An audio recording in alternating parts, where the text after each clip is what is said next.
Hello and welcome to Everyday Oral Surgery. This is your host, Dr. Grant Stucki. I am an oral and maxillofacial surgeon practicing in Denver, Colorado. The goal of this podcast is to connect, learn, and inspire. In this podcast, you'll be hearing from OMS surgeons all over the globe discussing ways to improve the practice of oral and maxillofacial surgery. Most information shared in this podcast will be based on personal experience and opinions, so please supplement what you learn here with approved research studies. Without further ado, please enjoy today's episode. All right, welcome to our episode. Today I'm with Dr. Rick Akin. He's an oral and maxillofacial surgeon practicing in Louisiana. Rick, thank you so much for joining us again on the podcast. Hi, Grant. Thanks so much for having me. I hope this topic is something I've been working on for a long time, I think, and it'd be great to talk about some of the nuances of this, my approaches, and I think there's definitely some clinical application of this in select cases. So excited to talk about it. Yes, for sure. Last episode, we talked about kind of the nuances of tori removal, and I really appreciate you doing that. I had some people reach out and appreciated that episode. So today we wanted to talk kind of about your philosophy, techniques when it comes to immediate implants and custom healing abutments. So where would you start us off on this topic? I would say that probably starting you off on my journey to this, which was it was in about 2010. So I'd been practicing for about 6 years at this point, and I went and did there was a course from a doc that I saw a lecture, and she was a periodontist, and she was doing a course on immediate provisionals. So it's like, you know what, I think I'm going to go and take this and see how they do it, on the other side, and because I really have, I've found it really inspiring to see other doctors, and watch other doctors work, but also it gives me lots of ideas for me, when I get to see other practitioners in other specialties or even general dentistry, how they approach things, and then try to morph them into something that can work in a traditional oral surgery practice. And that was a big challenge, I think, initially, was how I was scheduling the cases, especially for the immediate provisionals, as I was getting better at them, or had more and more repetitions of that. So the provisional process was what started this whole thing. And then I started thinking about, well, as I started doing, I was like, well, I can apply immediate implants to the molar region. There's some, real challenges though back there. And, surgical technique wise, I think that as oral and maxillofacial surgeons, we can get implants in these sites immediately. And, predictably, I think that the one thing though that was a challenge was, how do we close over these sites? Do we just go ahead and do a traditional healing abutment, to do a single stage traditional healing abutment? Maybe displace the mucogingival junction a little bit, maybe releasing incisions. There's lots of ways to close these, and then, or do you put a cover screw and just kind of let things granulate in? Do you, how much bone? How do you cultivate the emergence and the site during the healing phase, ideally? And that's where I just started thinking about customizing healing abutments. And I started doing that in about, I think it was 14 is when I started,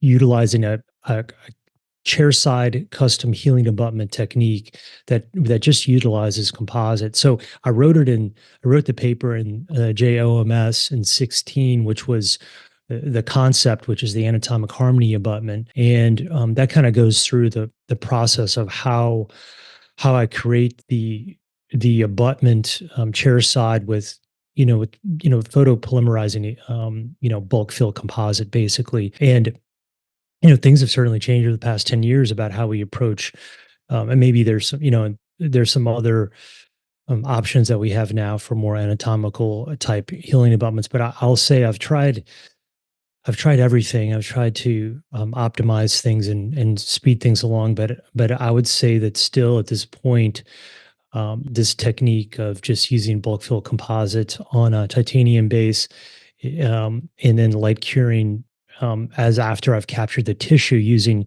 some of that heavier bodied composite just really is so quick because it's customized exactly to the patient, and that is the easiest because anytime you start with something and you have to start doing cutbacks, you're back and forth from the lab, and it just takes too long. So Mhm. I would say that most of mine are taking.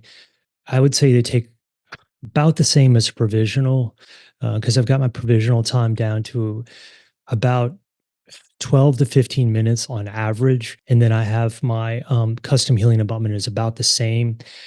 Occasionally, and so what I'll do with these custom healing abutments is, if I've got too much bulk or I've underfilled, I'll just take it off and I'll just go ahead and redo this initial coverage of the titanium abutment, temporary abutment, or the initial implants I was using for this, and for the follow up study, which was in 2022, which was a Zimmer TSV implant. And I think that one of the obvious things that we need to consider here is, immediate insertion torque, optimizing that immediate insertion torque, so that we can get something that's stable in a socket, but also in the right position. So those are, there are some challenges, and I found that the biggest challenge, though, for me surgically, with our ability to you know work with bone, the problem wasn't stability, it was management of the soft tissue. And that's kind of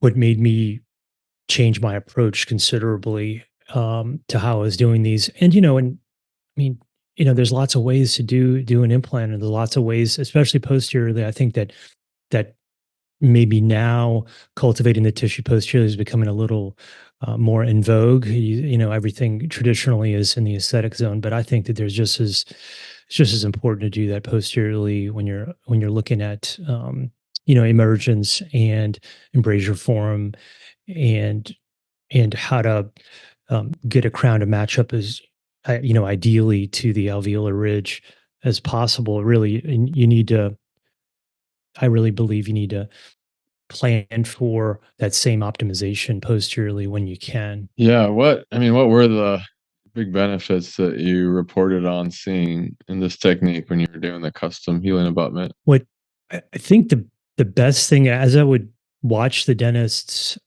restore these. So I've got in the first one and the second one, I did go and see a number of them be restored. And when you take out a custom healing abutment, which basically has the same subgingival contours as like an anterior provisional, it looks very, very similar, in Mhm. cross section. And when these things would come off, you've got your tissues cultivated, and when you put a scan body on, you can scan deep inside, into that new sulcus. Impressions work really good. You could use a custom impression coping. When before, a lot of dentists were doing scanning initially with these, who were just using you'd place the impression coping and then do some flowable composite directly into the socket to capture that tissue, and then take your traditional impression, which some docs still like to do on implants. So it was you've recreated the emergence completely. And I think the biggest thing for me was, as I've learned spending time with a lab technician friend of mine, a lot of time with a lab technician friend of mine, was watching and understanding the gap in knowledge between the lab technicians, what they're getting from the lab from an emergence profile point of view from the dentist, and how to help that along. So to me, if provisionals are better for everyone, which means you're getting. I mean, we can talk about the patient benefits. I think that's obviously they want to have something cosmetic there, but ultimately, what's better for the patient is that we've created an ideal emergence from day one that the lab can replicate, the dentist can easily replicate, and then we give a patient like an ideal restoration long term. Because to me, the temporary is just a delivery. If it's an anterior case, is just a delivery for what I'm using to close over the socket and to support the tissue. So I think that it's a win-win for everyone, and especially the lab. Usually, when they get implants from, a lot of times nowadays, a lot of it's obviously done digitally, but it isn't. really a lot of sophistication that goes into creating an ideal emergence. I don't think that many dentists have the ability to, place temporaries on all their cases. I know that there's some prosthodontists that insist on that, even anterior cases. But if I can provide that and streamline that for the dentist, it's really, again, it's good for everybody. And the same thing with custom healing abutments. So if I'm even on the fence these days with doing a provisional because of concern about function with the patient or compliance with non-function, a custom healing abutment's great, and they can be really they're just they get the dentist the inform initially they just from the get-go get the dentist the information that they want to the lab, and it's all there, it's all ready for them. And a lot of times lab technicians don't have the knowledge to they're creating what's coming from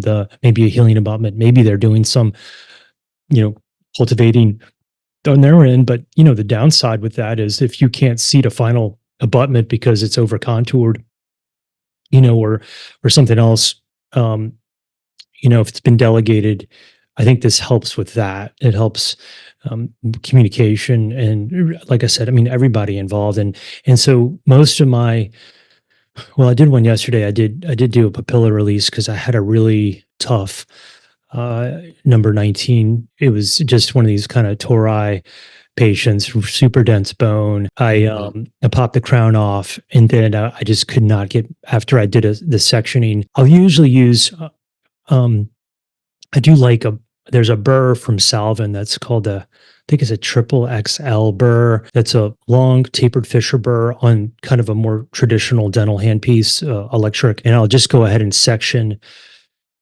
down into the furcation, and then I'll take a little bit of bone away.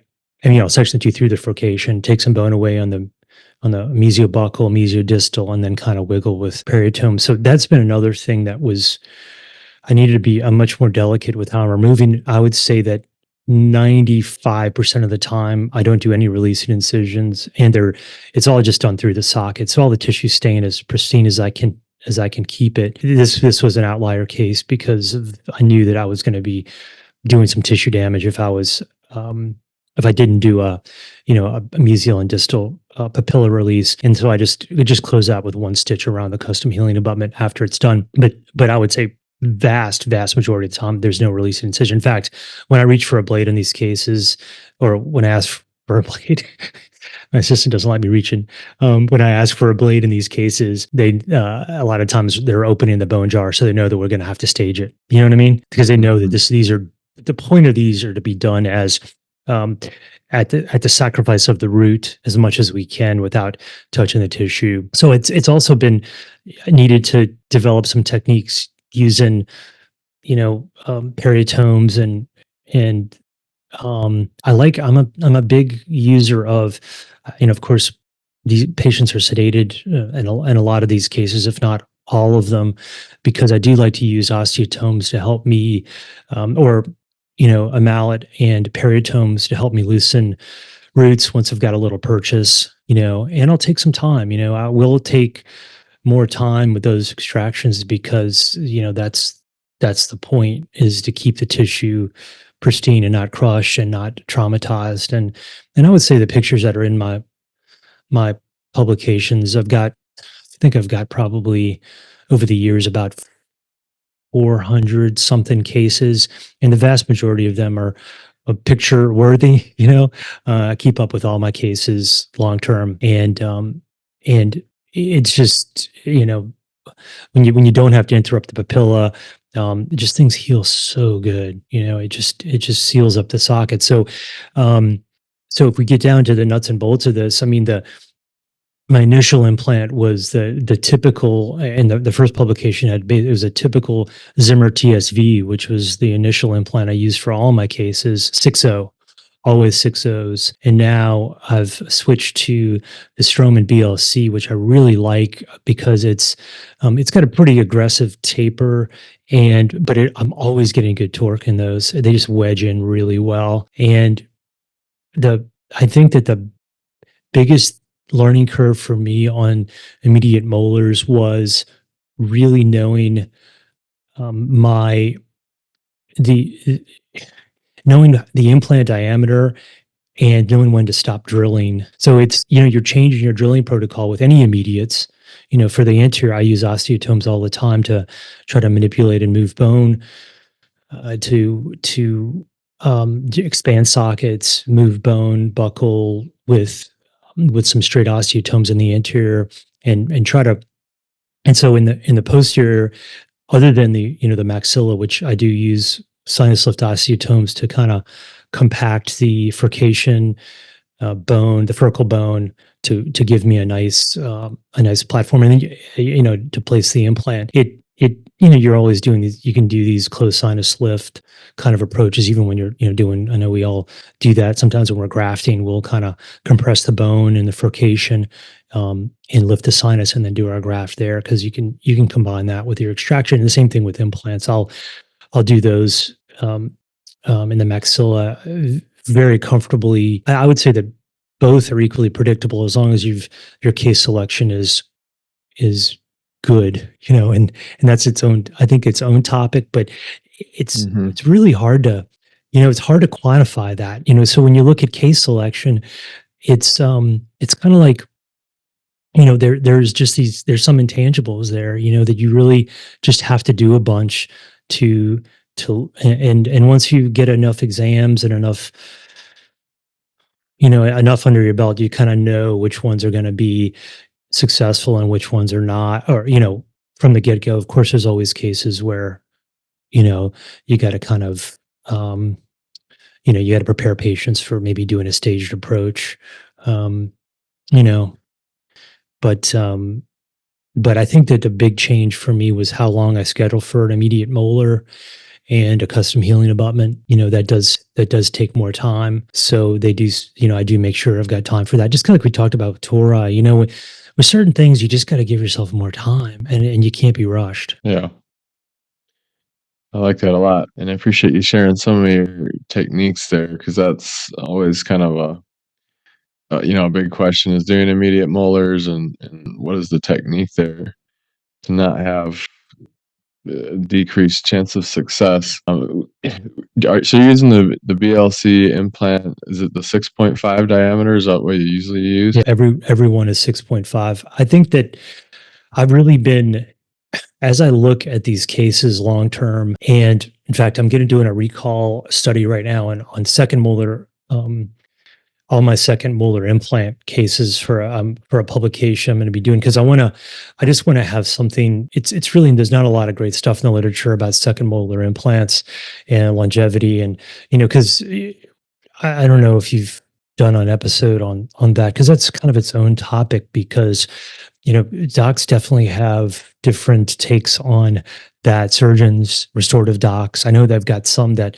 I need to call them before, or text them before we're going to plan for them, in a molar.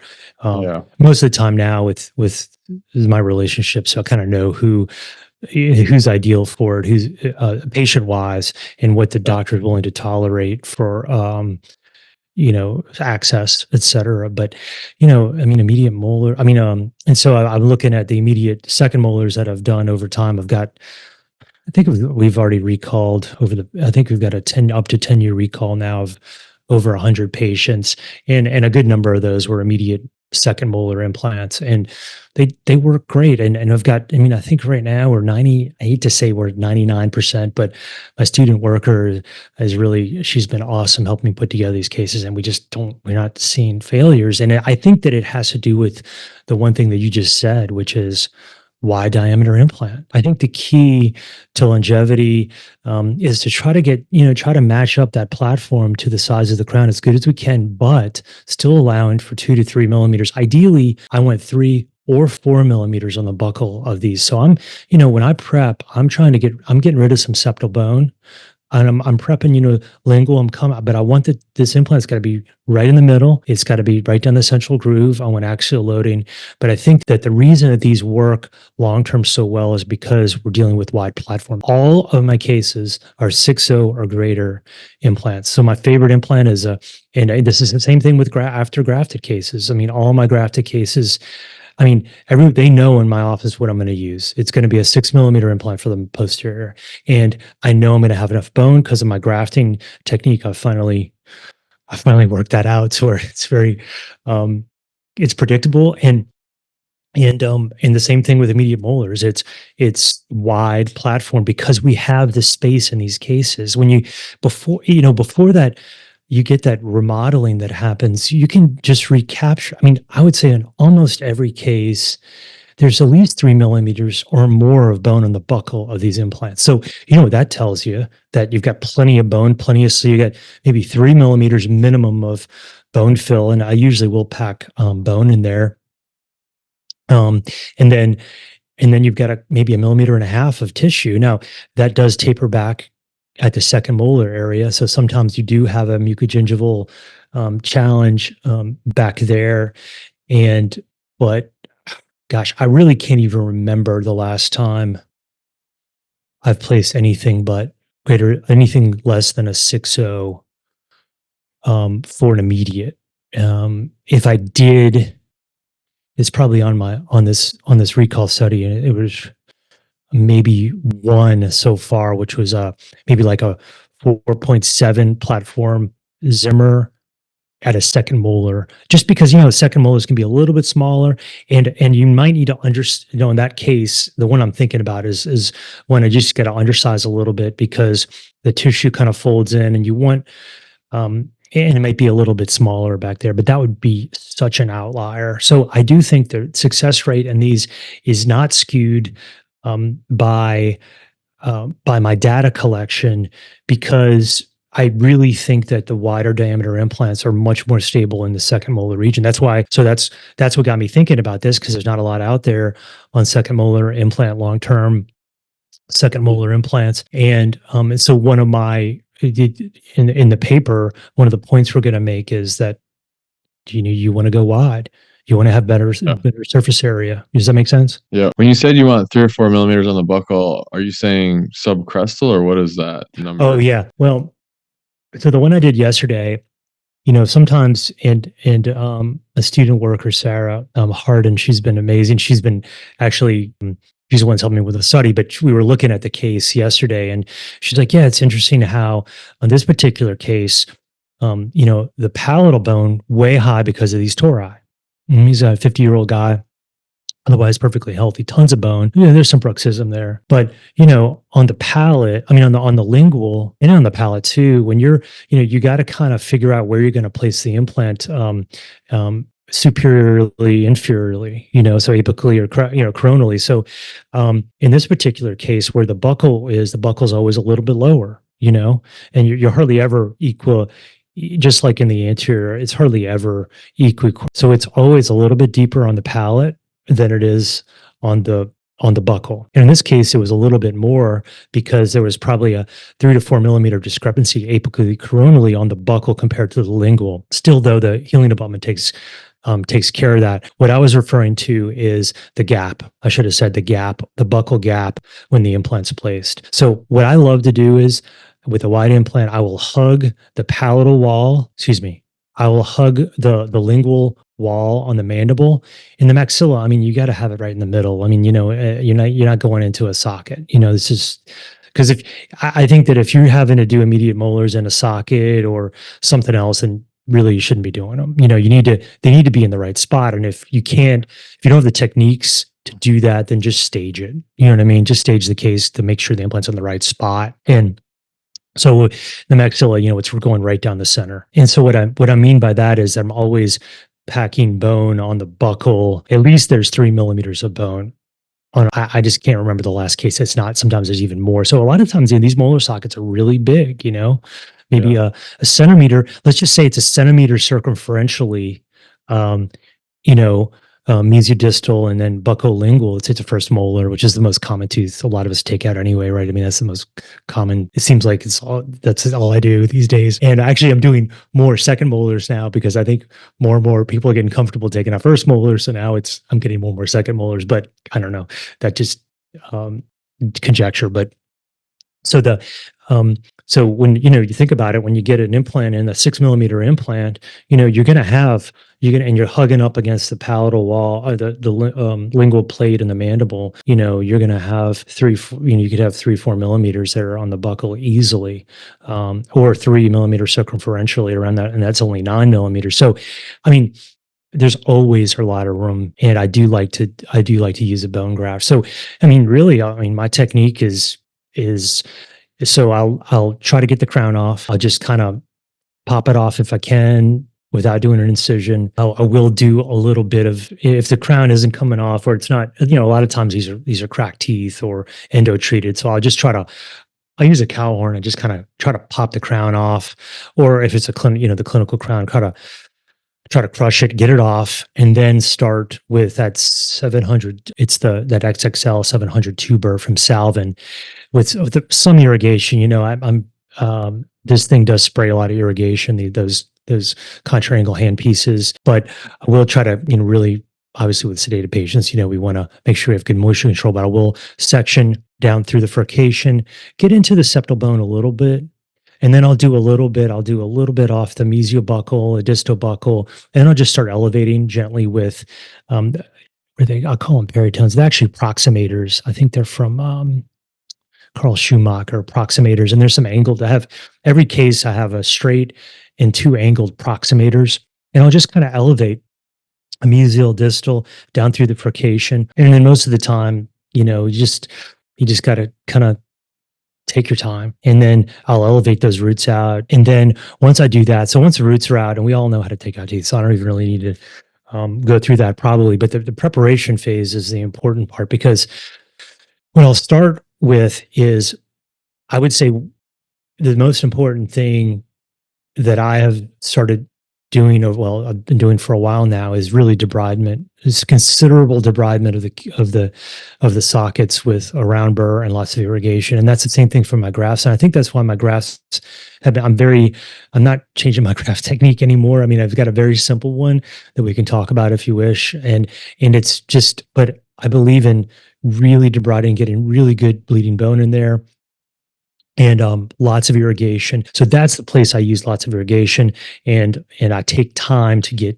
really get down, and get lots of bleeding bone, get out anything that's inflammatory, anything. And then what I'll start with is, I'll just start with maybe a round burr, and then I'll just kind of wipe through the furcation bone a little bit with a large round burr, down to, once I think I've got a little spot to put a pilot drill, those little pinpoint pilot drills. I don't know what they're called. What are they? I don't know. Precision drill. It's like a There you spike. go. Yeah. That's it, precision. Yep. So I get that spike burr, go right down to the furcation and begin my osteotomy there. And then I'll walk through just whatever I'm feeling in the bone as I'm going, because this is something that I really think that immediate molars there's a big feel component to this. And so I'll just go ahead and I'll take a few check radiographs as I'm going. I always take periapicals as I'm going through this process, just to make sure that, where the nerve is. I want to stay, obviously superficial to the nerve. I think that there's probably no hard and fast rule there, but typically on these cases, I'd much rather use infiltration, buccal lingual infiltration. I'm still talking about the mandible, but the same thing on the maxilla, rather than doing a block, just in case I'm getting kind of close. And they'll let you know, even though they're sedated, if there's some discomfort there. And I'll just do direct infiltration to the tooth if I need a little bit more anesthesia at times. So most of the time, these cases are not blocked, and they're definitely not blocked when I'm doing a staged implant procedure. But that's, maybe another separate topic there too. Then I'll just kind of walk through the burrs. I would say that when you get to those really wider burrs, there can be a considerable amount of chatter. And so for instance, yesterday, my assistant asked, she's like, hey, why is that burr doing that? And it's because, these, as you get wider and wider, the flutes on the burr are deeper, and you it's a little bit harder to control. And sometimes you don't even need to go all the way up, because by the time you've got to maybe you're getting close to your last drill, that's where knowing your implant really well comes into play, because you don't really need to keep drilling. A lot of times you can, once you know your implant, you can wedge these in, and they're getting apical stability, maybe a couple of millimeters. I love to have at least 35 when I'm putting these in. Occasionally I'll get 15, maybe finger tightening, but most of the time I really want these more than just finger tightened. So, that means I might need to, I would say the most common implant I put in posteriorly, well, no, the most common implant is always a 10 millimeter 6.5 or a 6.0 by 10 millimeter. And the same thing in an immediate socket, or I'll go a little bit longer if there's a 12 or depending on the system, or 11 and a half, I'll go there just to make sure I've got the stability that I need. Because we all know that only reason we need longer implants is for immediate stability. There isn't any really need to go longer, so in this, and then so, it's just kind of this wedge thing, and it wedges in. And then there are times where I will graft before I put the implant in. If I really feel confident about, how the drill is, rather than having a lot of chatter, if I know I can just go ahead and graft the socket and then drill through the graft and then place the implant, I'll do that, because then I don't have to go and pack bone around the implant. And, not that, I don't know if you're touching the implant with like a condenser instrument is that big of a deal, but most of the time I don't want to touch the implant at all, especially at the near the crestal aspect of it. And I like to do that, especially in the anterior cases, is pre-graft, because in those cases, we're much more confident in our, being able to have a really nice osteotomy in the anterior maxilla, and then re-prepping that osteotomy with just a really slow drill through the bone graft. And I'll do that posteriorly too, or I'll just go ahead and use, an allograft, mineralized allograft around the implant. So I'll put the cover screw on to do that. Then I'll use a tie base. You can either use a PEEK with a titanium base to verify your seating. Because I do, obviously, when you're doing an immediate molar with a custom healing abutment, you want to make sure that you've got seating of that abutment.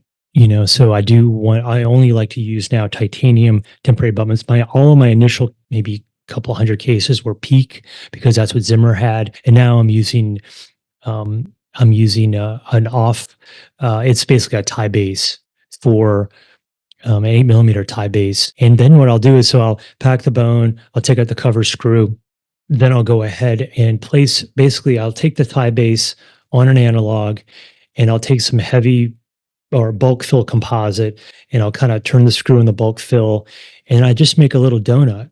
And this donut goes around the treated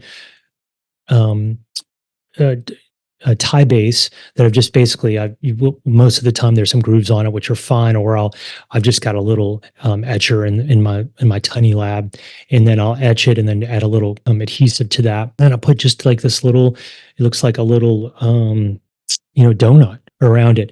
Not too much, not too little, and every socket's different, and that's why when you have to do takeaway or cutaways on these kind of things, you're adding so much time. But with this, you add just the right amount, and you'll know after you do a couple of them how much you need. And I'm not trying to fill all the socket. I'm just capturing the anatomy of the gingiva. So what I'll do is I'll take my composite instrument, and then I'll just kind of, in a moistened Q-tip. And then after I place that temporary abutment, the tie base, with a composite, I'll just go ahead and gently just compress around. I'm not going down into the bone graft. I'm saying real superficial. And then I'll get a tack cure with just enough of that, just so I barely touch the gingival margins. Then light cure, I will usually just do a real tack cure. So the top's cured, take it off, cut back anything that's kind of underneath, and then retrofill with flowable composite. And the retrofill is just like any other temporary in any place in the mouth. I mean, what it's going to look like, on the palatal or the lingual wall is going to be more upright, and on the buccal there's going to be more of this, this emergence that allows for tissue support, but bone. So that emergence profile is not over contoured, it's under it. It's the same thing. And you're doing that, basically you do that chair side. But what I'll do is, after I cut back any excess of the bulk fill with a 15, then I'll finish the cure. I'll go to my lab, got basically right across my hallway is a tiny little lab, and I'll steam clean it, and then I'll go ahead and fill in the rest with flowable composite. I know what it's supposed to look like. Then I'll add on my paper, I'll put a blue dot on the buckle just in case the dentist, when they take it out, if they need to, they'll know that blue is buckle. And then I'll go ahead and put it in. It is not, and you can do some polishing. You can do some, you can paint some, if there's some little voids, you can always use a little bit of flowable and just paint a little bit on there. I do like them contoured. Maybe, my ideal contours are papilla support on the mesial and distal, and then have it a little bit more concave so that there's not this giant piece of composite sticking up. Does that make sense? I want it to be, you know what I mean? So I want it to just capture the margins, then be a little bit more concave and more, and of course it's got to be smooth. It's got to be clean. It's got to look good and not have voids underneath it. It's got to be right. And so you deliver it. And then you fill in the screw access with, polyvinyl or whatever you want, just to keep food from getting trapped in there. And then you finger tighten these things down, or whatever the manufacturer recommends, which is all over the place. But I'll usually set my handpiece to 15 Newton centimeters to get these seated fully, so nothing falls out. So, and then one other thing, technique note, there are times where maybe there's a little gap somewhere. Let's say I had over polished one little portion. I'll use a little collagen plug between the custom healing abutment and the gingiva, and sometimes you can pack it around circumferentially if you want to, just to give a little barrier between the composite and the bone graft. I don't think it's always necessary. I know probably people will use PRF or something like that. That's fine too. But I keep mine super simple, and it usually is just I will use an allograft, a corticocancellous allograft mixed with any bone that I capture from the drilling sequence, and then maybe a little bit of collagen plug into sulcus, and that we're cultivating that new sulcus. So hopefully that makes sense, and we can talk about the maxilla next if you wish. Yeah, and I would just add for our listeners, your article from 2022, we'll put a link to it, has some great pictures or clinical advantages of immediate posterior implants with custom healing abutments. Kind of describe and show what you're talking about and what the shape of your custom healing abutment is. It's really well done, all those pictures. Thanks. Yeah, that took some time, but I needed to think my initial one. I had an artist help me with the initial renderings of some 3D stuff. I think I've got some of those on my website, the 3-dimensional look of it. But then I decided to come up with my own exact diagram because it was a non-clinician I was working with on that. And then so the exact diagram is contained in that second paper that I did myself, which kind of just goes on to just shows you a little bit behind the scenes what's happening. And that last image on that last, I made that concept the biomimetic control zone, which is just I had to come up with some fancy term, that's how it goes, right? I got to have something. Right. But I came up with that because that really is what we're doing with implants in general, is that we're controlling the from the gingiva to the platform. Like that's our role. The dentists have to take care of the what's going on top. The implant that's below the crustal 1/3, it doesn't matter to us. It's integrated. What we have to control is we as surgeons need to control what's happening in that what I call the biomimetic control zone, which is that area between the gingiva and the crest of the bone, while supporting the tissues, while giving a nice build in the emergence from day one. And I was not happy with what drew me to this is that I was not happy with the contours or restorations that I was getting back when I would do recalls on patients posteriorly. I'm like, well, why are we ignoring this area? Well, one is it's hard to, it's kind of hard to take pictures back there. I really have got that down. Like I know how to take pictures posteriorly now. So I've got some really good images over time. And really that's the only way you can learn on these cases, right? Is you gotta take lots of pictures. I take tons of pictures on all my immediates so I can, or really everything, but so you can critique yourself because we all forget. You know what I mean? We all forget. Sure.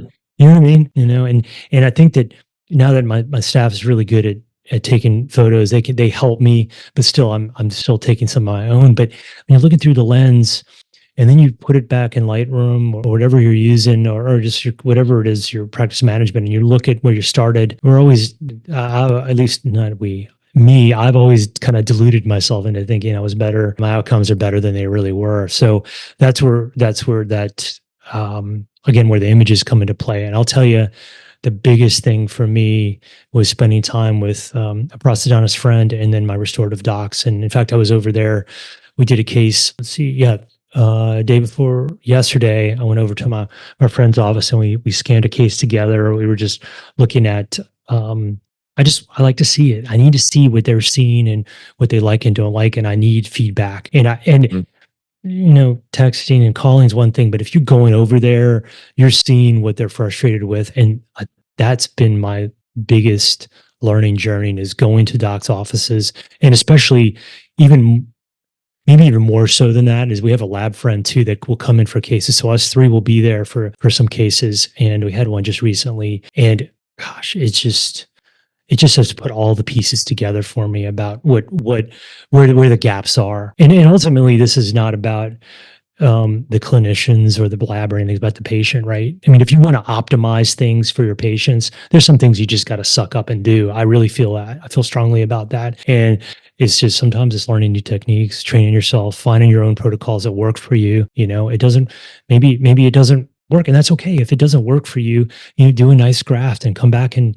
do it and do the implant your way, and whatever's giving you the best results. But just keep pushing to get something that's better for your patient. And to me, I mean, the feedback that I've gotten from this really great lab friend of mine in New Orleans, his name's Mike Bellarino. He's been in the lab for a long, long time. He's had a lab there for I don't know, I think he's been over 40, 50 years.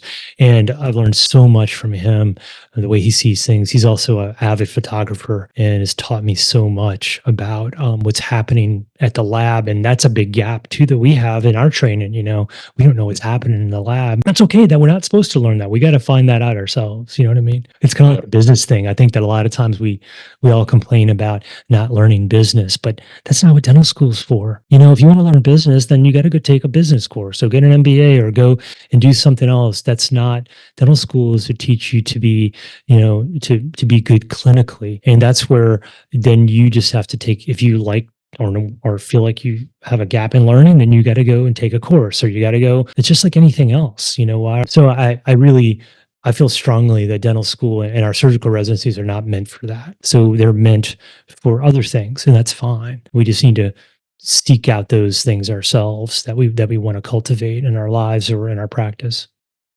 Oh, I 100% agree. Yeah, it's such a great point of kind of being more proactive with your own personal education and learning and taking time to do this. Thank you for running through this, because this is super helpful for me too. And I think our listeners to go through all this. You were mentioning you had kind of something to say about the maxillary ones. Is there any technical tips on that? My only technical tip is that I really like to I like to use osteotomes when I'm preparing into the maxillary bone, into the furcation. And most of the time it's really difficult to do more aggressive osteotome techniques on awake patients. That can be, and I find myself really scaling back if it's an awake patient about how I do this. And I think our patients have concerns, and most of the time when I talk to them about,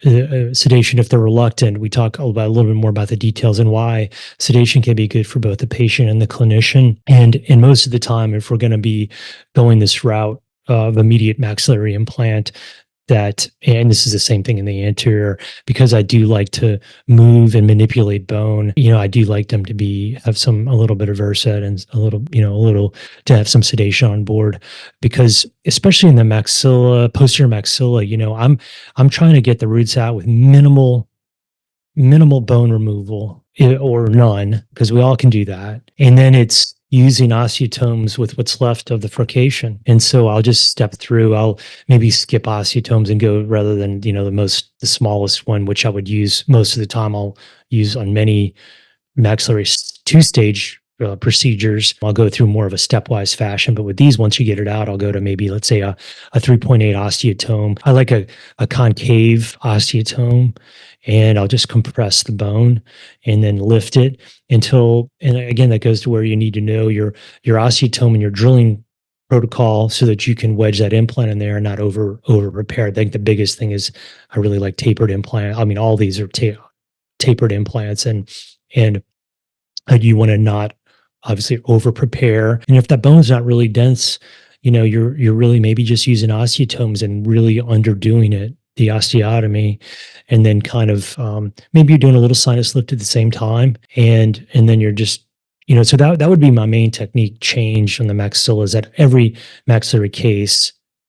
Every maxillary case that I'm doing immediate in I always have osteotomes out, and Right. especially the posterior immediates. It just I feel like it really um, I don't know. And the other thing is, I don't want to drill away the bone if I don't have to. Why not just compress it? Why not use it? Why not, once you've cleaned out the socket really well, keep Mhm. what you've got and just transpose it. And as surgeons, we can do that. We know how to do that. So Yeah. transpose the bone, use what you've got. I will say that I did a lecture recently at the Pankey Symposium, and I was talking and I showed a video of my provisionalization. Just a case. It was one case, and I had some questions afterwards about not irrigating while I'm drilling. And usually after I do any initial debridement of a site, I'm just going really slow and I'm making sure that I'm not using old burrs, and I'll go slow and I'll capture all the bone from the socket, and I'm not overheating it. I'm not doing anything, not damaging. It's coming out, and I'll utilize that and mix into my allograft. And I think it can give you a little bit of a jump start. I mean, a lot of people use PRF and other growth modifiers, and I was doing that for many years, and I'll say that I have not seen any differences in my cases, and I watch them with PRF. I was doing PRF, PRGF. Of course, I still use a PRP if I need to do an open sinus lift, which is very, very rare these days, I'll say, with osteotome crestal lifts. But I will still use PRP occasionally, and that's maybe only about maybe a few times a year. Most of the time, the bone you're using either an Ebner graft, or if you're doing a regular graft, or through your osteotomies, slow drilling, sharp drills, you're getting a lot of good bone. And I'm not just irrigating it all away. So that was one question I had gotten after that, and I think that's one thing I do. I don't use now if it's getting too dense, or I'm noticing that if there's any chance of heat, I'll have my assistant trickle in some, especially when you're kind of pushing really apically. Let's say it's an anterior case and you got really, really dense bone at the, near the apex, and you're pushing, then I'll just kind of back off. I'll clear out the drill, use that bone, and then have her irrigate a little bit into the socket as I'm drilling.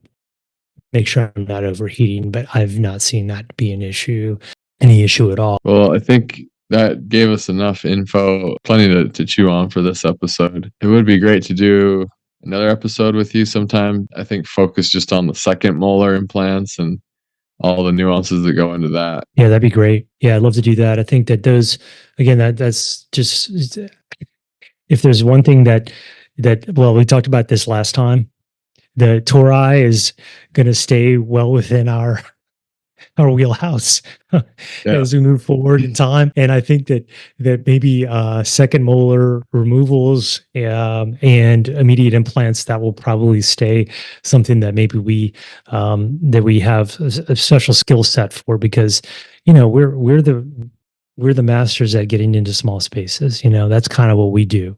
So that's Right. That's something that anyway, yeah, that'd be cool. I'd really enjoy that. Well, good. Thank you for taking the time today. Yeah, it was great talking to you. Thanks for the invite again. And thanks for your advice and getting me just to kick my thing off. And I'm excited to, it's just fun, man. I already, from the first two people I talked to, I was just, gosh, it's just great to talk to people. You know what I mean? Yes. It's great to talk to people, and I feel like it's hard to do sometimes, and with colleagues and everything, but Yeah, so I'm glad we got this time to work out too. Yes, for sure. Well, good. Thank you, Rick, for your time. You All are right, man. loaded with information, and I just love talking to you. Oh, You're one of the great souls of OMS. well, thanks, man. I appreciate it. I think that sounds a lot. That's great coming from you because you talk to a lot of people, and that's awesome, man. I tell you, we're the luckiest. We just have a great profession. So lucky. Every day, I'm thankful. Yeah. I'm going to work, and I could tell you, smile on your face that you love your profession too, and it's just also, yours is a great resource. I know that everybody tells you that all the time, but I think that you deserve lots of thanks every time. And we should be grateful for you and the time you're spending on this to give us all a resource and really to hear from each other. I think that's the biggest thing here. I mean, the techniques and all that stuff is cool, but you're connecting people, and that's hopefully what I can help to do on my end too, is to connect people and talk and just have us think, and so anyway. Awesome. Thank you. Good talking. Have a great day. Okay. You too. Bye. Thank you so much for listening to this episode of Everyday Oral Surgery. For more information on these podcasts, please visit everydayoralsurgery.com. I love feedback and would be very grateful if you would reach out to me via my email, grantstucki@gmail.com, and let me know what you thought of this episode. Or you can text me at 720-441-6059. Additionally, if you have any topics you'd like to hear about, or if you would like to be a guest on the podcast, please email or text me. I found many of my interviewees through people who have been contacting me and have been listening, and I've gotten so many great ideas for more podcasts, and that's what helps keep the podcast rolling. So I really appreciate you making that extra effort and helping me out with feedback and knowing what to do next on the podcast. Thank you so much.